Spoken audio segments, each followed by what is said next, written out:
Hi YouTubers, I'm Dan Baker. This is my first video, so bear with me.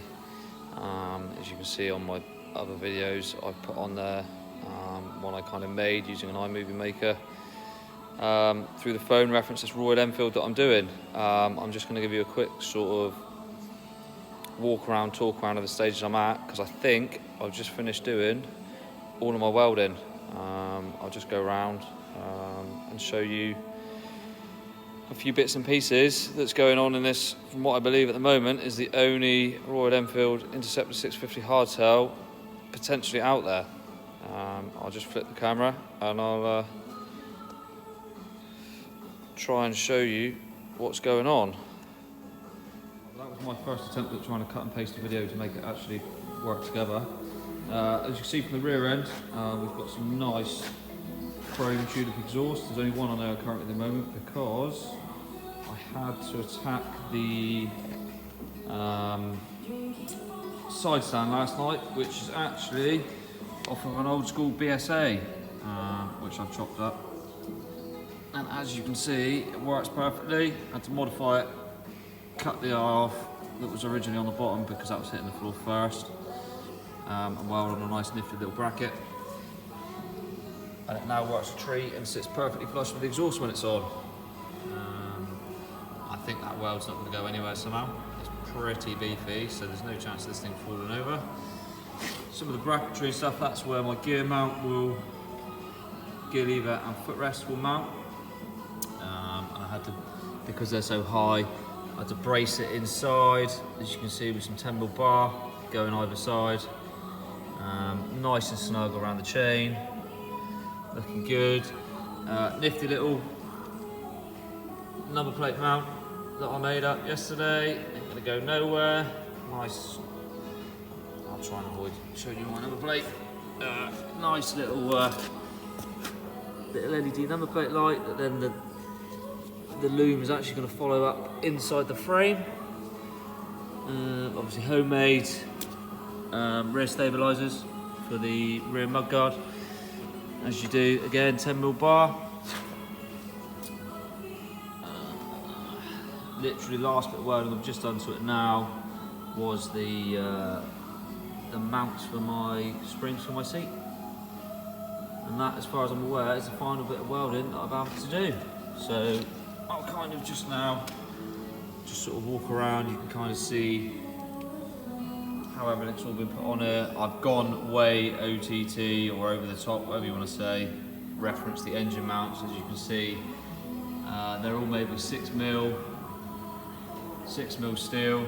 And I'd like to over-engineer stuff just because I don't want anything going anywhere. It's a hardtail and it's not worth the risk of anything working its way loose. Hopefully everything will end up being spot on. That there is the ABS unit, which I'm deciding to keep on this bike. I think it makes more sense. You know, I've never actually used ABS on it because I only did 36 miles on it before I pulled it apart. But because I'm trying to kind of keep the bike as factory looking as possible, as if Royal Enfield actually made it, I thought I would stick with ABS. No switchgear and stuff on it yet, other than the one that's attached to the clutch lever because that was left on the handlebars. That's my nifty little stops for me steering. Look a bit gash, but you won't see it once the headlights are on. Everything will be buried inside there. Genuine Royal Enfield fork gators. Needs to be done because it looks smart. And there's just some more footage there of the actual ABS unit mounted. Inside there, modified the this engine mount here purely because I'm using a Royal Enfield EFI 500cc classic tank, and basically the fuel pump itself actually touched this frame. So I had to modify it. I'd run a stainless coach bolt because a normal bolt would hit the pump. And as much as I hate to say it, I had to take a gouge out of the rocker cover to allow enough room for the fuel pump.